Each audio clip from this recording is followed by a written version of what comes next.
Good morning, guys. I was up this morning before my kids and getting ready to put some breakfast on for myself when I thought about our Chicken Watch 2020. And we're about to end week 2, but I first wanted to backfill a little bit on week 1. The pictures and videos that I posted were from day 7 and day 11.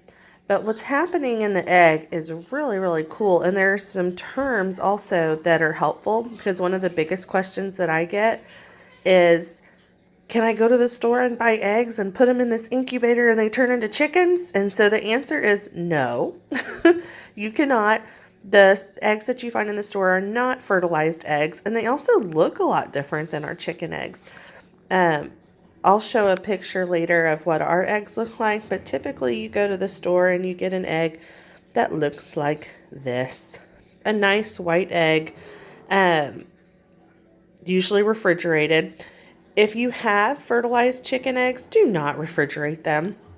That will harm the eggs and make it so that they will not hatch if you ever plan on doing something like this at home.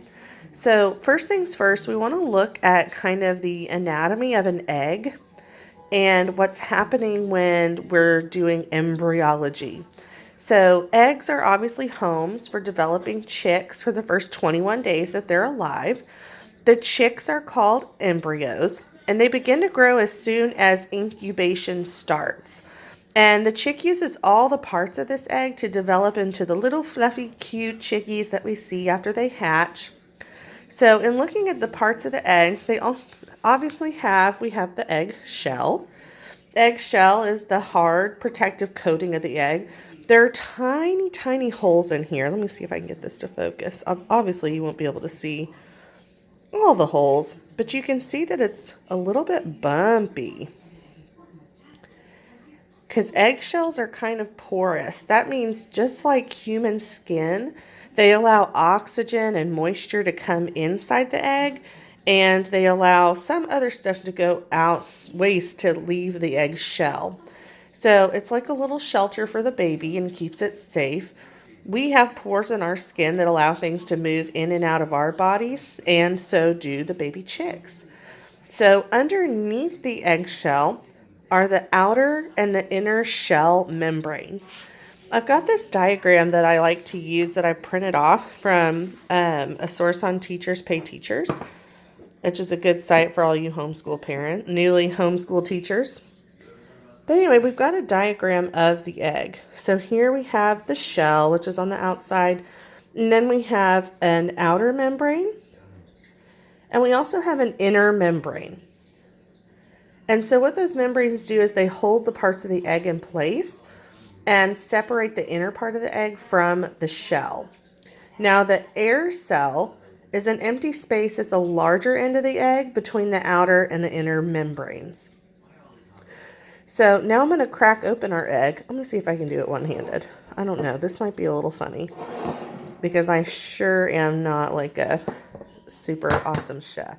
So we've cracked our egg. Oh my God, look at me go. Oops, we lost it a little bit. Okay, so now we're looking at an egg and all its parts on the inside. So this part right here, what we usually refer to as the egg white, is called the albumin. The albumin is what holds the protein and the water for the embryo, the baby chick, as it grows, and it also protects it from germs. So we all know this part, the yellow part, that is the yolk. The yolk contains all of the nourishment or the food that embryo is going to eat or consume throughout its 21 days inside that egg. So down at the bottom, and you can't really see this when an egg is cracked necessarily, but toward the bottom, let's look at our diagram. We have these little rope type structures on either end of the egg, and those are called the chalaza. They're found on the top and the bottom of the yolk. And what those do is hold the egg or anchor it hold the egg white to the egg yolk. And they hold those together. So if this were an egg with an embryo, typically the embryo starts out as a small circular white part on the yolk. Oh, let me see if I can get my light in here. You can kind of see it right there at the top.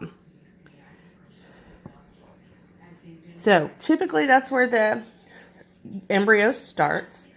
And then the baby chick grows from that into a baby chick in 21 days. And it fills the entire shell except for that egg cell. So when you think about week 1 and what's happening, think about these questions. So how is an eggshell like the skin of a person? How does the chalaza protect the developing chick? How does the embryo get the nourishment it needs to grow? And how are the yolk, remember that's the yellow part, and the albumin, our egg white, similar and different? So all those are really important things to think about when we're talking about the way eggs are made up and how chicks develop. So again, there's a diagram of the egg. All those little words that we talked about, the shell, yolk, embryo, albumin, chalaza, air cell, and membrane. When I go to candle the eggs one more time, it's probably going to be the last time before they're born. I might do it today or tomorrow, so we'll be at the end of week 2, and I'll be sure to include another video that talks about what is happening in that egg this week and see if we can point out some of these features if we candle the eggs. So thanks for watching and following.